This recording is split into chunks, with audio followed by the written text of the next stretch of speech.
Wake up your morning in a brand new way with the positive people, places, events, and things in and around your neighborhood and around the world. No matter where you live, your mornings are about to get better. It's the refreshing way to start your day. No doom or gloom, just bright sunshine no matter what the weather. Metro Magazine with Bonnie McDaniel. Inspiring, informative, intelligent, Ion. Positively the best way to start your morning. Good morning and welcome to Metro Magazine. I'm here this morning with someone she's not first of all, a stranger to the show, Mayma Carmo, who is the founder of the Tiger Lily Foundation, and she's also doing some amazing advocacy work up on Capitol Hill. And joining her this morning is Coletta Orr, who is a research scientist focusing on ovarian and breast cancer. And she's also the author of a brand new book called Cancer Doesn't Always Win. See, I'm changing the title of the book. Anyway, so join me in welcoming both of them to the studio this morning. We're going to be talking about advocacy. Mayma, welcome back. Thank you for having me again. Yeah, I know you're not a stranger. And I'll tell you, it seems like, I guess we've talked, has it been 6 months since the last time you were here? About 6 months or so. Okay. And you've done a year's worth of work in 6 months, maybe months. 2. And so it's always fun catching up with you because you're a woman who doesn't let any grass grow under her feet. So we're real glad that you're here this morning Thank to you, Bonnie. share what you've been doing the past few months. And Coletta, thank you for joining us. Thank you so much for having me. And since our viewing audience does not know who you are, a large number of them perhaps, I'd like to spend a little bit of time establishing some foundation to let them know about the wonderful work you're doing. So I mentioned the fact that you are a research scientist and you're going to be Dr. Orr by the end of this year. You tell me, I guess you're going through the dissertation phase right now? Yes, I am. Okay, Yes. so talk about, first of all, let's go back a little bit because you grew up in South Carolina. Right. And so talk about your growing up years and just establish a little bit about your background. Okay. Like you said, I grew up in South Carolina, and a lot of people wanted to know how I got into research, and it has to do with my upbringing in South Carolina. My grandmother was diagnosed with ovarian cancer. Okay. And I was a teenager when she was diagnosed, and it happened very quickly. What do you mean? You mean in terms of the diagnosis, it or metastasized very quickly? The process of her being diagnosed and her actually dying from the disease happened very quickly. My family never knew what ovarian cancer was. We heard of breast cancer, but never ovarian cancer. So I always wanted to know why. What is this disease? And from there, when I went to undergraduate, I decided to major in biochemistry to learn more about what this disease is and get into research. And so where did you do your undergraduate studies? At Voorhees College. Okay. Yes, in South Carolina. Yes. Okay. And then you went from there to medical school? Washington. I came to the Washington, D.C. area, and I was at Georgetown University, and I did a cancer research fellowship there. And from there, I went to the National Cancer Institute and continued doing cancer research there as well. Okay. So your grandmother, and it's interesting to hear you talk about ovarian cancer because it's something, based on my understanding, by the time the symptoms appear, it's usually pretty advanced. Am I correct in that? That's correct, yes. Usually stage 3 or 4. And I believe my grandmother was 4A. She was already in advanced stage. And they did, total hysterectomy, radiation, chemotherapy. But I think her surgeon, actually, when I went back, because I had her records pulled, because I really wanted to know, she did have a gynecologist, but did her surgery, but she needed an oncologist, gynecologist to do surgery because they are more skillful at performing those type of surgeries. They know exactly they are better at getting all the cancer than just a regular surgeon. So once she had the surgery, she was fine for about 3 or 4 months, and then she just started declining really quickly, and she didn't last much longer after that. Wow. Now, so you said it metastasized. Where did it go from her ovaries?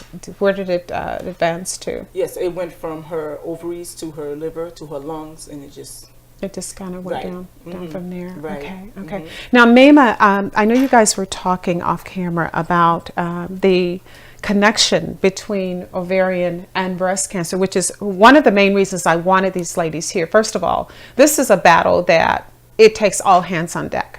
And when I heard about the work you were doing, I said, okay, I need to have these two women in the same room, because I know that, and we'll talk a little bit more about your Hill Day, which isn't new. I mean, this would be your fifth year. But the idea of bringing you both in the same room and talking about how the work that you're doing and perhaps other women out there are doing to fight breast or ovarian cancers, how bringing all of you in the same room could be beneficial. So when I talked to you, when your publicist reached out to me about you, I immediately thought about the idea of bringing the two of you together. So talk, Amema, for a second, because I know you've done a lot of advocacy work, and I know your area is focused on breast cancer, young women under 40, before, during, and after. I got it right. So talk about the other areas that you kind of venture into, if you will, in terms of different types of cancers. Well, you know, overall for me, I have to say that if you collaborate, you win. Exactly. We want to win. So I'm a huge proponent of collaboration, and I'll talk about that some more later on. But, you know, my advocacy work didn't just start when I had breast cancer. My mother was really into philanthropy and in the community. And, you know, we always gave back to the community, and we always helped other women. She really believed in helping other women and other families. So that's something that was really ingrained in me as a young child. And so when I came to live in the States and finished college, I always did things for other causes, whether it was Habitat for Humanity or breast cancer or women's health.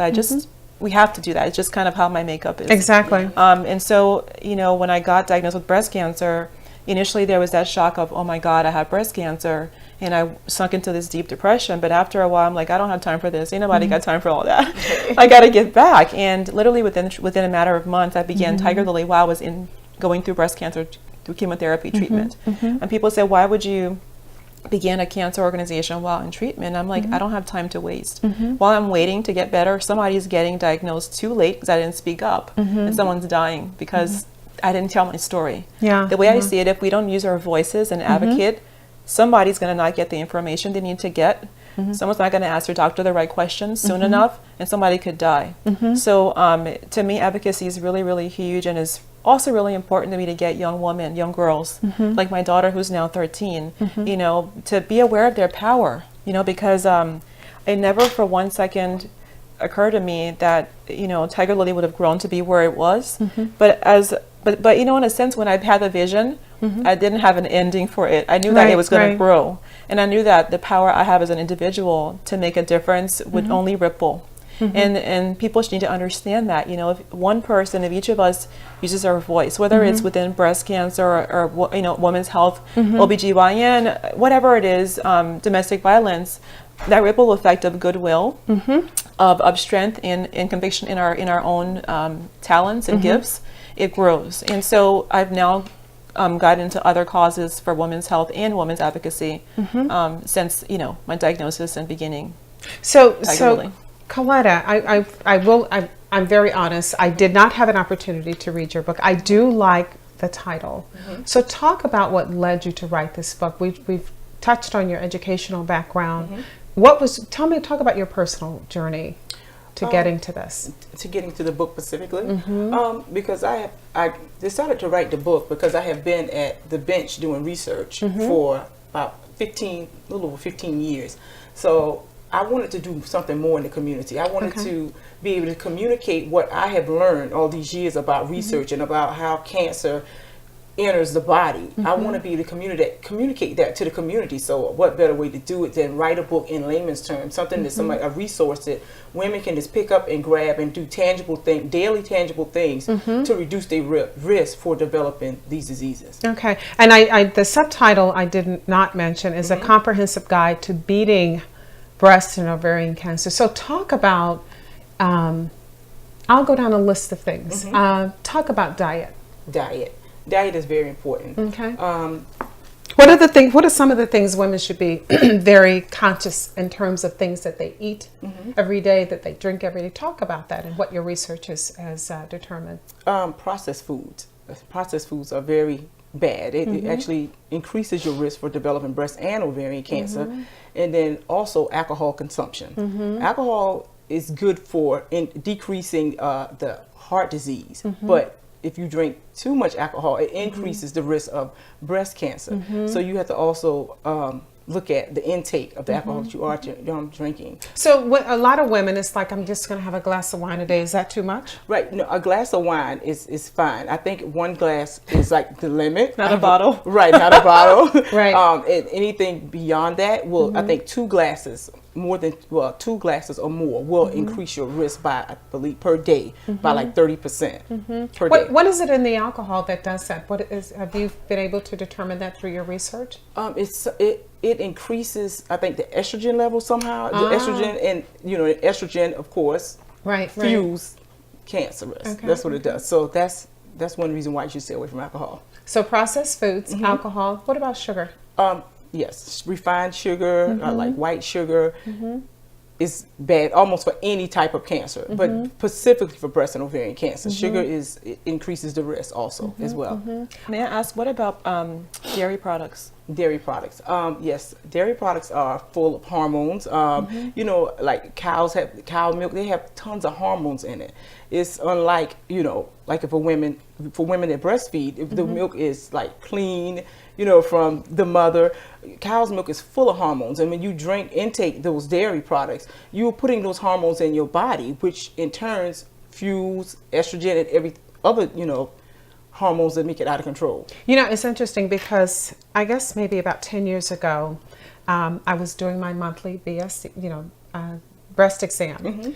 And I'll never forget, because it was like someone just sucked all of the air out of me, because I'm examining and all of a sudden I feel this thing and I was freaking out. I mean, I could not breathe. And I remember getting dressed and going to my friend, and who was also a prayer partner. My husband was like, and I couldn't tell him because all of the women in his family died from breast cancer. And it was like, oh my God, I can't tell my husband, because, when you feel something, immediately your mind goes there. And I went to my friend, and she said, she's Pat Anderson, she is amazing.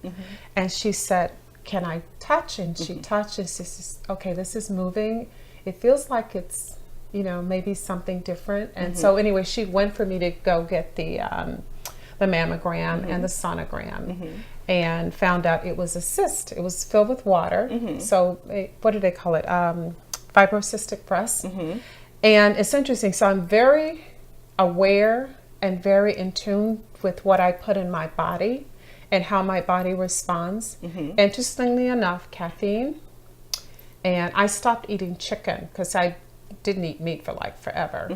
And I noticed that because they would be popping up, and I was like, okay, I shouldn't be doing the caffeine.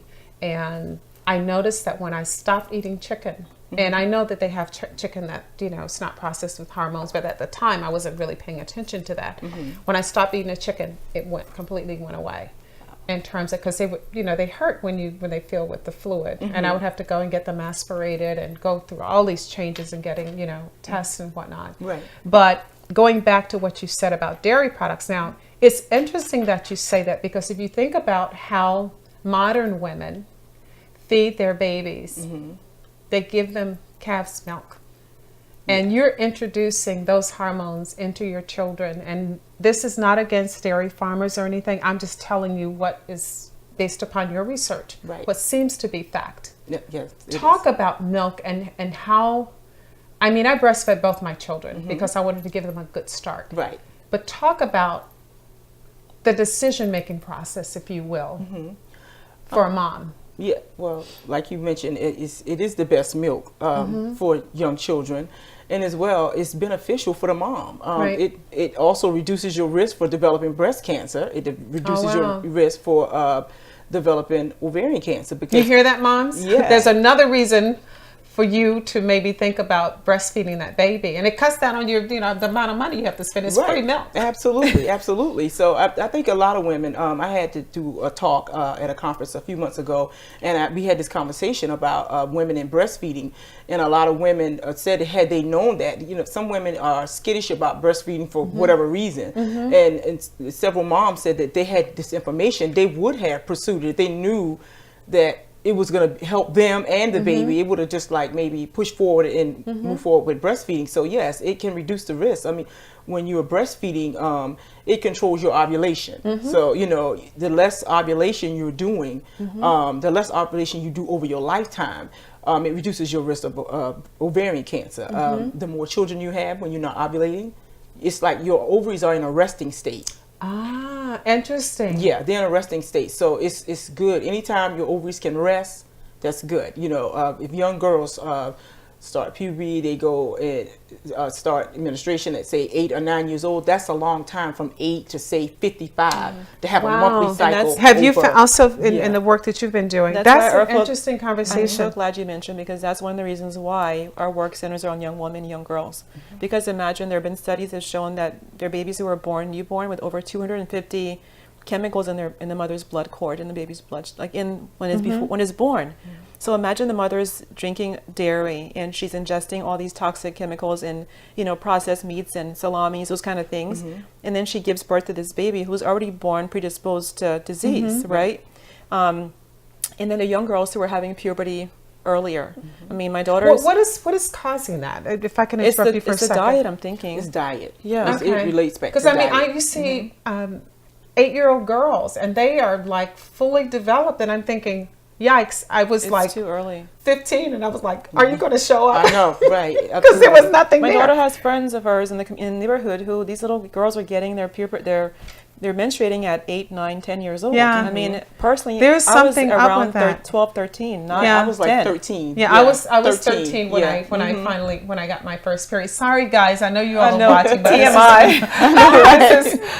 It's for your daughter's health, okay? Exactly. Right. So take notes. And I remember even with my daughter, and I'm sorry, Allie, for telling your business, but we were around the same age. And so 13 is a normal, if you will, age for something like that to happen. But I think, you know, and we were talking off camera, you were sharing, and we won't go into details, about a young girl who is struggling right now with a friend of yours, friend's daughter is struggling with cancer.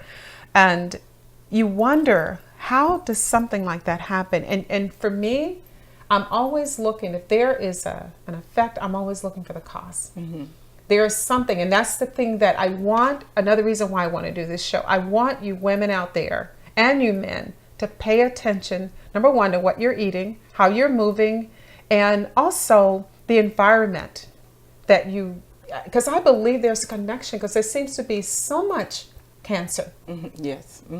And even though we have all of this research and all these dollars we're pouring into it, something is absolutely wrong.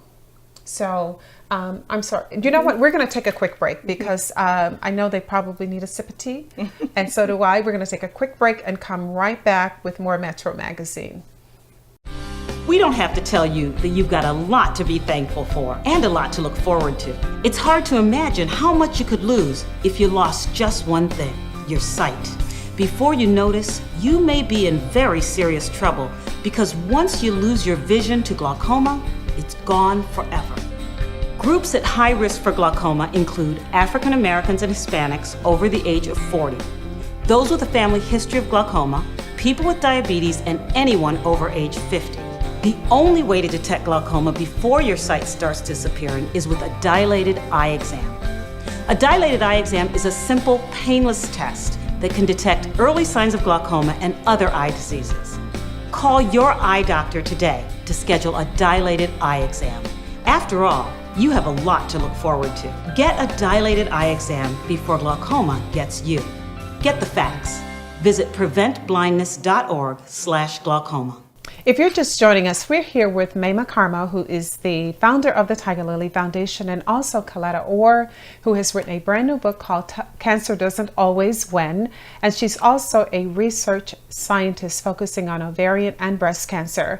And when we went to break, we were talking about some of the things, preventative things that people can do. And I think we were focused on the milk and the time that we normally introduce milk into our children. So talk about that a little bit more. Yes,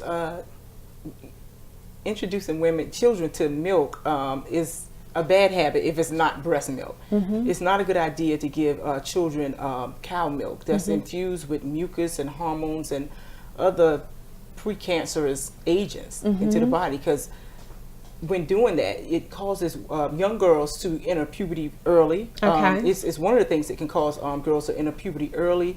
It could be food. Say, for instance, a lot of young kids in urban areas, they might go to mom and pop shops to have, they might get, say, some Chinese food with some mumbo sauce and chicken and stuff. A lot of times those foods are pumped with hormones, and that's why you see a lot of young girls in urban areas, maybe 8 and 9, that are almost fully developed already. So it's just never a good idea to give them foods that's pumped with hormones. And Mayma, you were talking, excuse me, about using your daughter as an example of the eating routines that you have her do every day.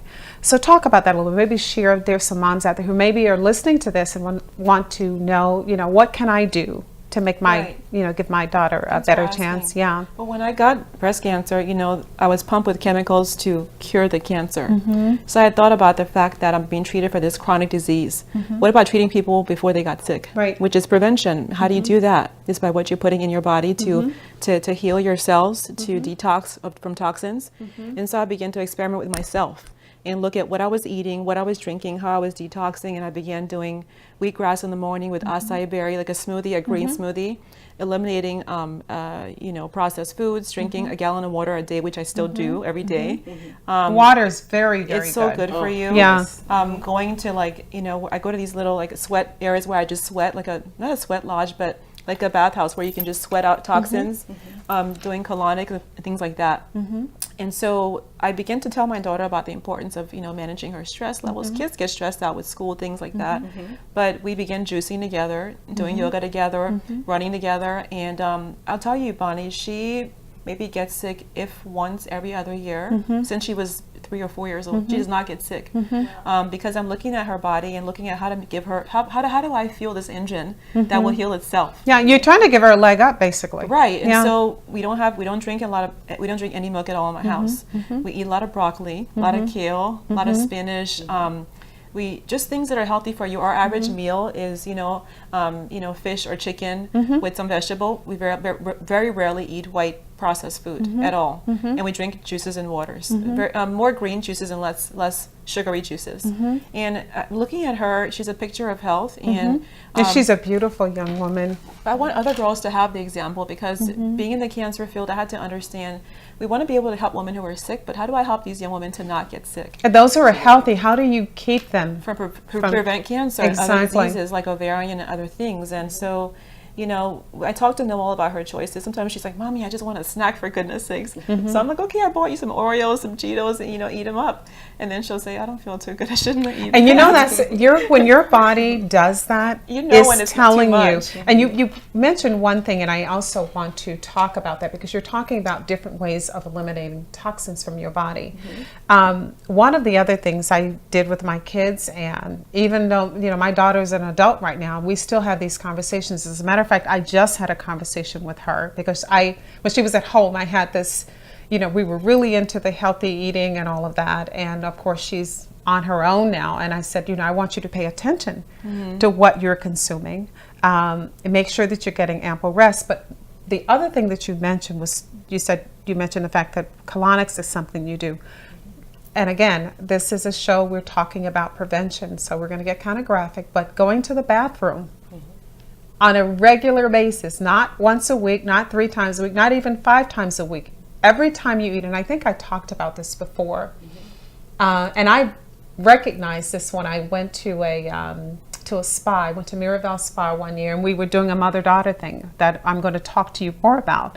And the food they had there was wonderful, but the way it was no processed food, and the things that they put in the recipes, every time you ate a meal, 30 minutes, 40 minutes later, you had the urge to go to the bathroom. And that's the way it should be. You should be going to the bathroom 3 times at least a day. And I know you may think that's a lot. It's really not, because your body, basically, when you eat, you're consuming food to give you fuel. And once it provides that fuel, you don't need it anymore. If it's sitting in your body, what's happening to? Talk about that. It's going to sit there till it rots out. That's what happens. It's just going to sit there, and cause damage on your colons and all of that until it rots out. And then when it rots out, you get sick, and then you'll probably finally go to the bathroom, but you're ill, So Yeah. And I know this is early morning and you probably haven't had your breakfast, so I apologize. But I think this information is very, very critical that we try to wrap our arms around what's happening to us every day, the families that are being decimated by this horrible, horrible disease. So, Coletta, I want to ask you, talking about the research that you're doing, what are some of the other things you discovered? So we've talked about the things that we eat. We talked about alcohol, that being another no-no. What about exercise? Exercise is so important. Just like you were saying, for the toxins, the sweat, it's just good to get the toxins out of your body. You have to build up a sweat, not just do a little small brisk walk. You have to build up do a walk, build up your heart rate level and sweat. You need to sweat to deplete all the toxins from your body. So exercise is very important for reducing the risk. And it's so interesting. You talk about disease. We are masterpieces in terms of the way our bodies are designed. And our bodies are designed to fight off all the craziness that tries to attack us. I mean, we're sitting here right now and there's some stuff going on in each of our bodies that we're unaware of, and our bodies are busy fighting it. That's amazing, isn't it? Yes. It's pretty amazing. So if you think about the fact that if you're introducing things to knock out the things that are fighting for you, that's probably not a smart thing to do. And if you look at you, Mayma, I know I'm trying to get there. I'm not there yet in terms of your exercise. This sister here, I do exercise 6 days a week. And I do something, but you. I don't play around. No, she doesn't. So talk about your regime every day. So every morning I meditate. The first thing I do is in the morning when I get up, I just tell God, thank you for being alive. That's my very first Meditating is so important because you're getting this right. And you got to get your head right and your spirit right, because your spirit is housed in your body. So I thank God for the spirit first, and my attitude is positive, and then I get up and I get my daughter off to school, but I run at least 3 to 5 miles a day, and I do weights about an hour, 3 times a week, 3 or 4 times a week. It's really important to me to take care of my temple in every single way, to make sure that I'm fortified up here, in here, and physically. When you feel strong, you feel great, and there's something that happens when you run and exercise, whether it's running or stepping, whatever your body can tolerate. I mean, I love that high endorphin-wise, but I sweat like crazy, and I'm drenched, and what I'm thinking in my mind as a cancer survivor is like, I'm getting all those toxins out of my body, out of my body, because, we're putting things in our body without thinking. Sometimes they have toxins, but even our skincare products, our skin's our biggest organ. Some people will say, well, I work out, I eat healthy, but they're bathing their body in lotions, perfumes, skincare products, and hair care products that are literally going right into our biggest organ. So when you're sweating, you're getting all that stuff out of your body. So after having breast cancer, I sat down and thought about what are all the things that I'm doing to my body, and if it's good for me and helping me, I'll do more of it. If it's hurting me, it could be killing me, I have to get rid of it. And so I began to introduce everything. I think I mentioned, aromatherapy, meditation, yoga, and I have a whole regimen. At nighttime, I do a ritual of gratitude as well, but I kind of give my body time to wind down. So I always burn a candle at nighttime, and then I burn incense as a way to kind of give my body a signal that it's time to shut down. Now it's interesting. I use music. I love all kinds of music. First of all, you like Christian music too. I do. I know.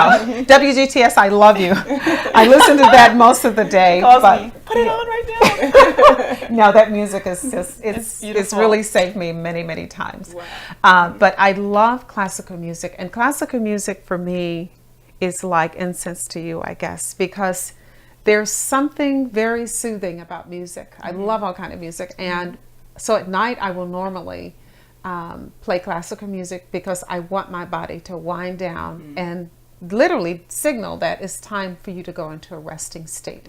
That's the next thing I want to talk about, the importance of rest. That's so important. You have to rest, keep the stress level down, and I like to tell to the individuals I speak to, believe it or not, if you get a 1 hour body massage, it's equivalent to 6 to 8 hours of sleep on your body. Oh Lord, I'm going for a massage right Yes, after I leave it's here. just so I told you important. I joined a place this weekend that they give you monthly massages for a small fee.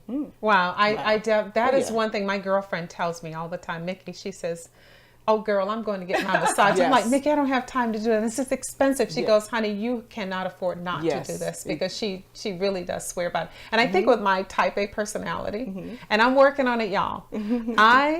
The idea of just laying there, and I have had massages before. I don't do them often, and I'm laying there for 90 minutes, and it's like my mind is racing. The same problem I have with yoga. I'm like, okay, I need to do got this things and to that. do. Yeah, Right, my mind. It's hard for me to shut it down in the middle of the day. Right, So, right. but talk about massages again. I'm sorry. It's good on your physical body. The mental part, I'm thinking yoga probably can help more. But when it comes Yeah, I to need help.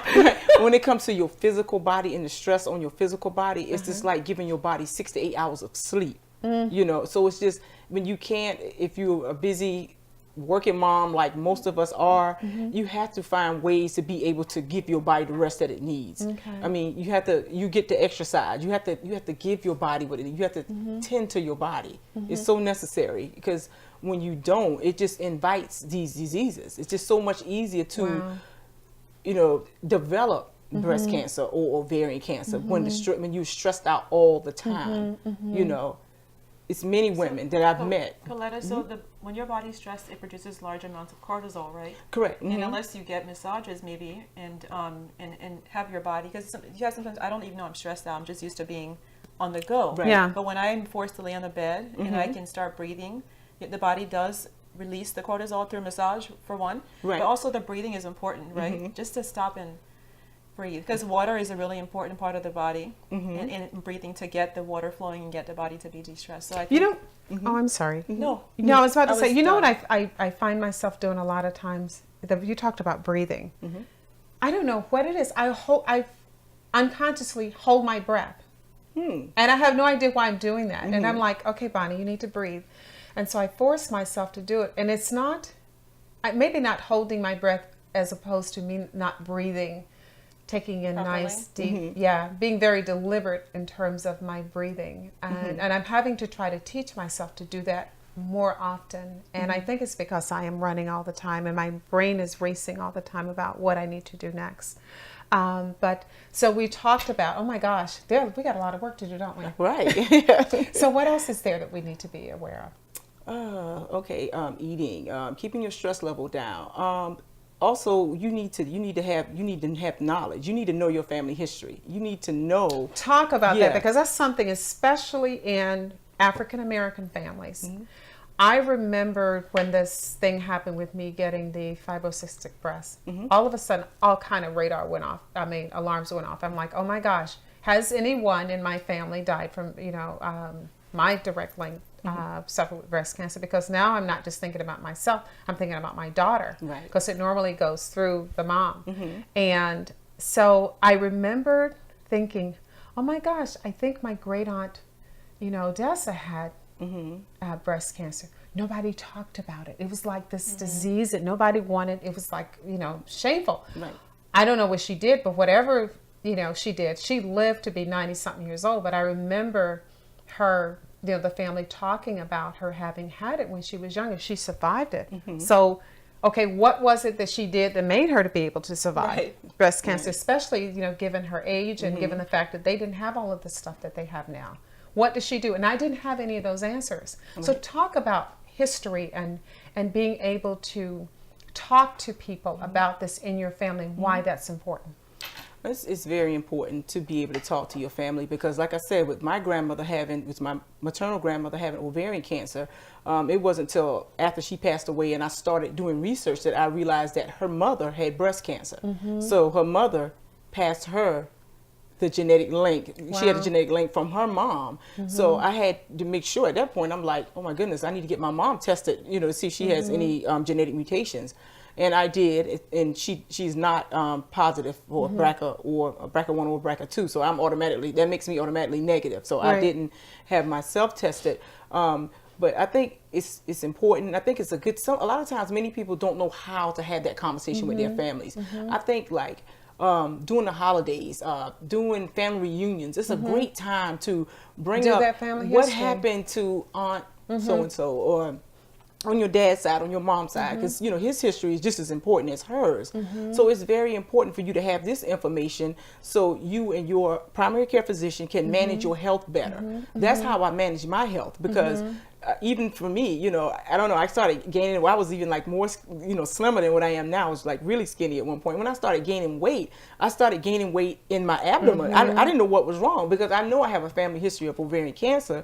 I have the relationship with my gynecologist. I told him, look, I feel like, no, Coletta, you're fine, you're fine. I'm like, well, can you please, my family history, I need you to do a biopsy. So he appeased me. He did do the biopsy. It came back negative. But for me, my mind goes to, let's rule out cancer first. Exactly. We can do this other stuff. Like I always, because I have that relationship with him. He's actually a friend of mine from Georgetown University. He has his own practice now. So he usually appeases me. He know I like to work backwards with my health. I like you to rule out everything first, because sometimes when you're at a certain age, they aren't looking for cancer. Right. If you're and that was bloated, your Right. experience. Well, I was misdiagnosed. I found the lump myself during her breast self-examination. Went to my doctor, got a mammogram, and the surgeon told me that I didn't have cancer because the mammogram came back clean. But her first statement was that I was too young to have breast cancer. And that is the thing that I want people to really be your own. Normally when something's wrong, your instinct, I really believe we're built with that. We'll tell you that, you need to examine further. Talk to someone else, get a second opinion, especially if you've gotten a sign. So, but again, you were talking about age and the fact that they like to immediately dismiss certain diseases if you're too young, which is what happened with you, and also the fact that you saw your body changing and you wanted to make sure. Right. Yeah. So I know in your work and coming to some of your events, there are young girls that are getting breast cancer. Talk about that. Is this the association still with the early onset of puberty? Where does that, what has been your I've even seen some young girls as young as like 8 years old with breast cancer, and I'm thinking at 8 they haven't gotten to puberty yet. So I think it's more to it than just puberty, because if you're 8, I mean, you're like a second grader, So why do you think that is? Have you found out anything in terms of environmental? Oftentimes.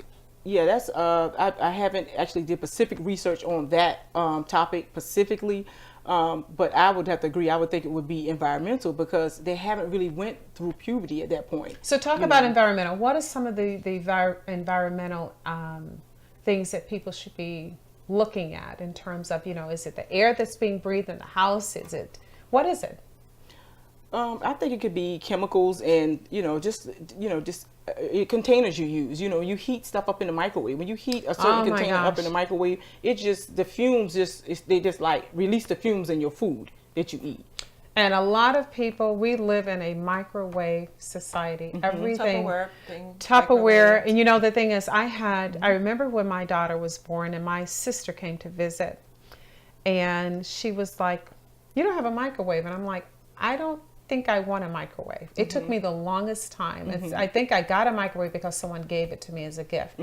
And I said, you know what? I don't want this in my home anymore. I took it out and I replaced it with a small convection oven, because I thought, okay, if I plan well enough ahead of time, I'll be able to, to heat my food. Right. Microwaves, it really does. I think it just throws off all kinds of stuff. And if you look at the cell phones and the televisions and everything that we have around us, environmental, right? Absolutely. Okay. So what can a parent do, especially if they're in a situation like yours, where there's been a mom or someone who's had breast cancer, or if there's a history, and talking about things that you can do to better your chances, if whether or not you get it, and how your body responds, or making sure that you don't get it. What are some of the things parents can do environmentally to lessen the chances, if you will? Environmentally, I think it would be like more so like what you say. Don't, you can use a microwave less.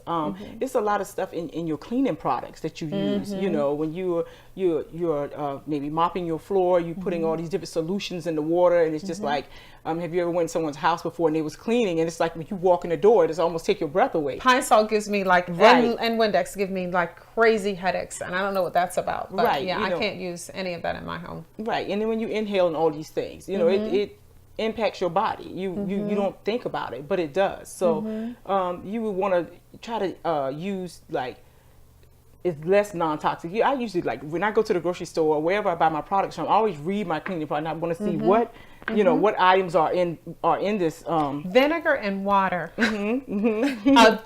Amazing, absolutely amazing. And people think, well, if I don't smell it. The idea is not to smell it, it's to clean whatever it is you're doing. Vinegar and white vinegar is like amazing. I use that a lot. It will clean almost anything. Lemon juice, amazing. Yes. Baking soda, amazing. If you want to clean your toilet and you want that bowl nice and white, baking soda works better than any cleaning product out there. And it's cheap. You can go to Costco or to Sam's and get a big bag of baking soda. It lasts you like 5 years. Right. And you dilute that stuff. It does wonderful, wonderful cleaning. Yeah, and people just, again, if you want to cut your food bill, buy some baking soda, the white vinegar. It works miracles. And especially a lot of homes now, they have the tile on the floor. And it's the best cleaner out there to clean tile is white vinegar. And you're not getting all of those chemicals that you're introducing. What else can they do? And let me just ask you, Mimi, has this been your experience as well? I use organic products for my cleaning. Yeah, no pine salt, no nothing, just organic. Yeah, I don't like that. Yeah, because, I definitely don't. And it's like everything, even if your body's clean and your skincare products and everything, but you're using pine salt and detergent and even dish soap that's full of chemicals. You're rubbing your hands in with those things. You're walking on them. Even sometimes people put things on their upholstery to keep them fresh and clean. You're laying on the couches. This particular spray, and I won't say the name, it's like OMG. You're spraying that stuff through I see the commercial, the woman's going into the son's room. It smells terrible because the friends are coming over. And she sprays everything and it's killing all of the odors and whatnot. In my head, I'm like, God, I hope it's not killing you too. All I think is cancer cells. That's what I think when I see those things. Right. Yeah. Burn a candle, Exactly. And there are natural things that you can do. And I know not everybody's in the garden like Miss Bonnie, but you can buy little plants. Like I have a huge lavender bush that's find a sunny place in your yard, put it down a lavender thing, and you'll be fine. It'll grow by itself. But I take the lavender buds off of that. And I actually stick them in because I cook with them. If you want some nice little punch, I make jam out of it. And I actually put it in my strawberry jam. But you can also take that, and talking about natural, you can take that and boil it in a little pot of water on top of the stove. Best air freshener in the world. Wow. Yeah. And you can do that with a number of different types of herbs. If you think about roses, they smell wonderful. You can take that, and if you add oils and things. That's how they make essential oils. And that's how they make the natural candles. So there are a lot of things that you can do on your own to help to lessen the effect that our environment, if you will, is having on us. Well, you mentioned essential oils. That's a really important thing to do. For example, when my daughter's not feeling well, I have a certain kind of oils I buy. I won't advertise, but I got her a little kit. So whenever she gets a headache, she puts the oil on her palm or on her head.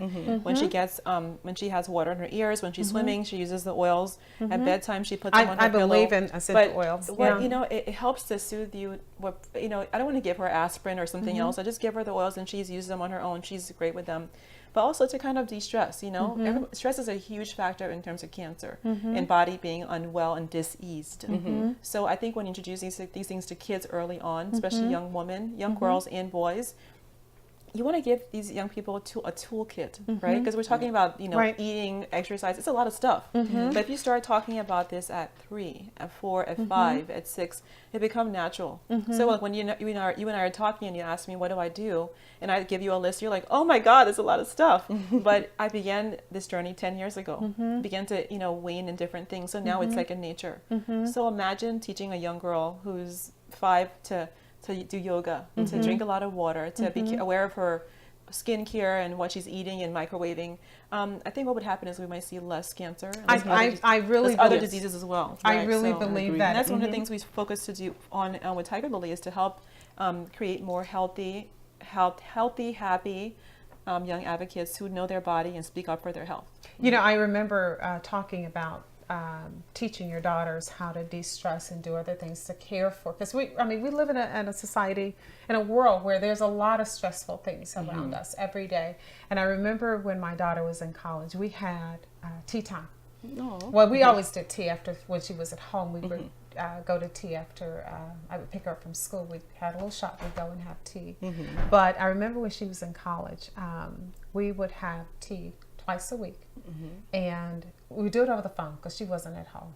And we would get on the phone, get the chamomile tea, and we sit and we would talk very calmly, and we'd sip our tea. That was our kind of our de-stress, because she was in college, and you know what it's like when you're in college. Oh, yeah, you're like absolutely. crazy. Oh God, I got this exam coming up. I don't like this person. I don't like my roommate. All the craziness that goes on. This was our time to de-stress.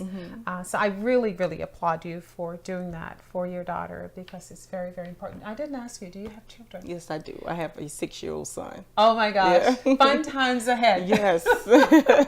And to teach him about, because men have their own set of issues that they're dealing with, and and there are some men who also develop breast cancer, as you know. Yes. So it's not just a woman's disease, if you will. We're going to take another quick break, and when we come back, I want to talk about some of the advocacy work that you're doing, and I want you ladies to promise me that you're going to work together. Most definitely. Absolutely. Because I think you both bring a lot to the table. So we're going to take another quick break, and we're going to come back with more Metro Magazine. When the night has come and the land is dark and the moon is the only light we'll see, no, I won't be afraid, no, I won't be afraid. Just as long as you stand by me. So darling, stand by me. Oh, stand by me. Won't you stand? Won't you stand? Stand by me.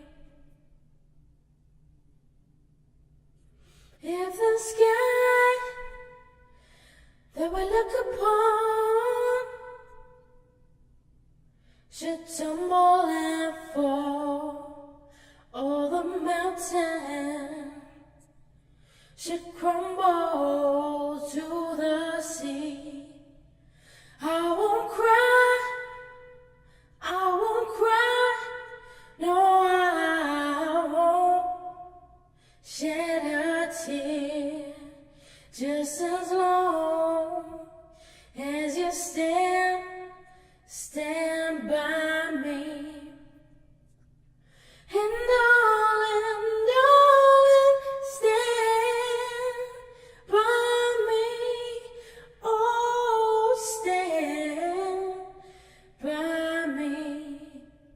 Won't you stand? Won't you stand? Stand by me.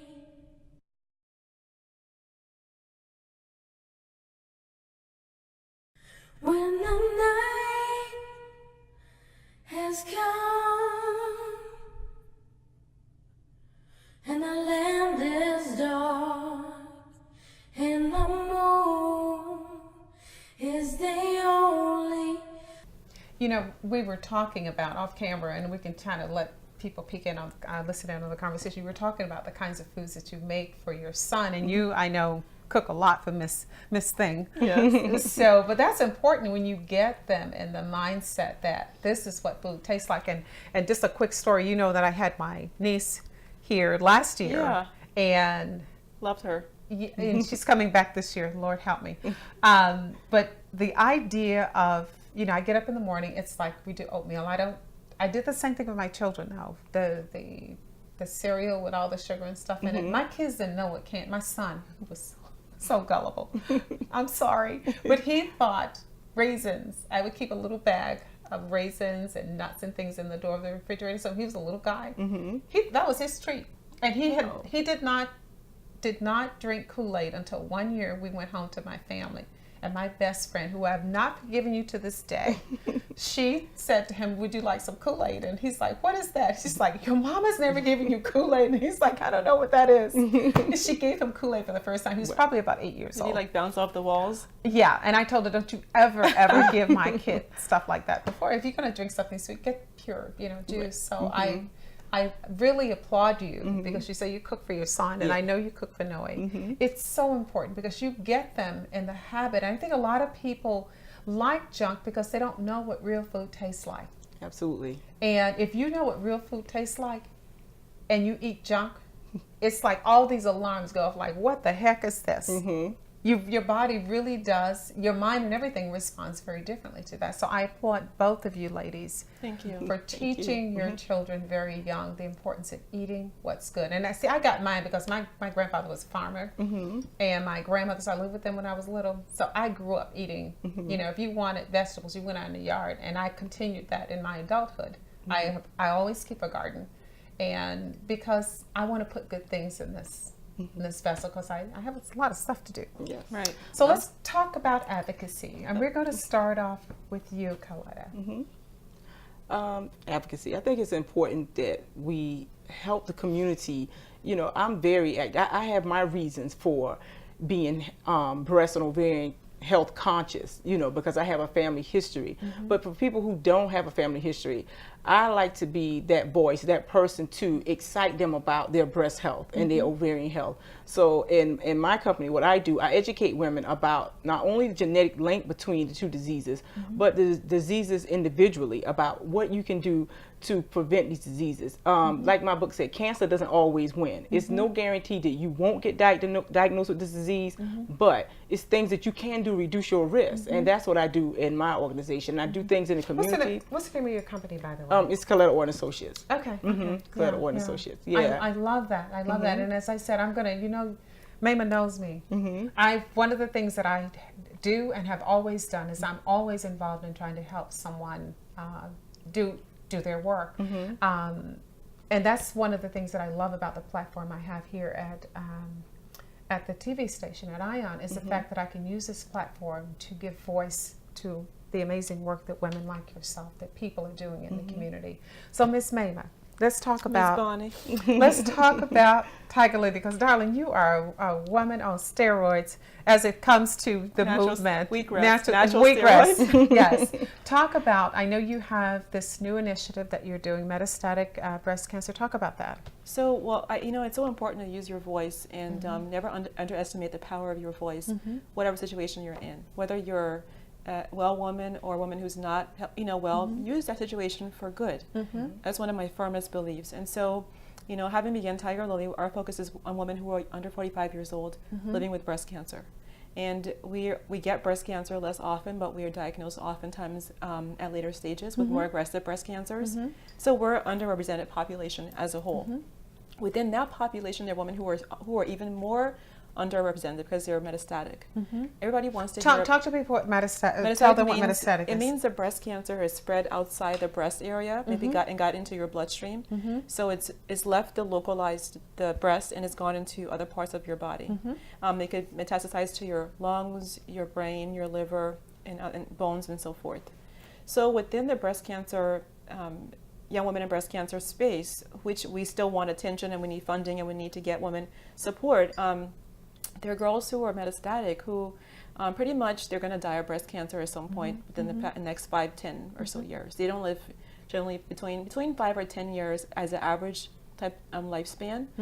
More often we lose young women between 3 to 7 years from when they're stage 4.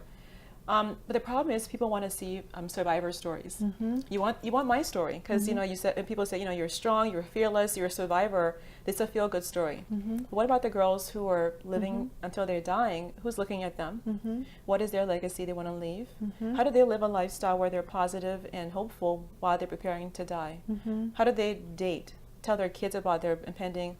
How do you prepare to die when you want to live your life and you're in clinical trials? Your body, you're constantly aware of the fact that your body is trying to break down. So this the initiative that program, you're doing is what it is it's a way to give these young women a voice to share their stories, to offer them connection, and it's a way to help them create the legacy they want to leave behind. Okay. So one of the things they face is that they feel very underrepresented. They're not seen. They're the kind of the stepchild that you don't want to see. You're like, well, you guys aren't going to be well. You're not going to be around soon. So we don't want to really put you on billboards and advertisements and so forth, or even just stories. So we're giving them a voice. okay. And we're focusing more on their life than their death. And we're saying we want to hear about your grief. We want to hear about your fear. We want to hear about your hope as well. And you're doing a lot, and I don't mean to rush you because it's fine. we are running out of time. But they can find out. I know you have a lot of very, very valuable information on your website, and they can find out information about this particular program. And I'm rushing you because I want to talk about your Hill Day. It launches. The program is going to relaunch in 2 weeks. Okay. But the website is www.tigerlilyfoundation.org. And they can find out more about that. And I'm also going to, if you go to my website, or rather to my Facebook page, Ion's Metro Magazine with Bonnie McDaniel, I'm going to be posting information by both these ladies as they make it available to me, so you can follow us there. Now, you have Hill Day that's coming up. This is your 5th year? 5th annual Young Women's Breast Health Day on the Hill. Okay, It's and the that's first of its coming up in kind. June. It's going to be in June. We don't have a date yet, but it will be in June. And you also have, this is your 10-year anniversary, so you have the empowerment ball that's coming up in the fall, and I'll tell you, I have gone to it before, and it's always amazing. And then this year, didn't do it before, but I'm looking for some really cute pajamas, and I'm making sure that I'm nice and fit because they take lots of photographs. You have something that your daughter did, your pajama glam, that's coming up also in the fall. And that caters to young women and their moms talking about breast health in a comfortable environment. So they come in pajamas, and they're very casual, and they learn about breast health, wellness, empowerment, advocacy. Wow. While dancing in pajamas and doing yoga and Zumba and things like that. It looks like a lot of fun, so I'm going so to much make fun. it my business to be there, God willing, this year.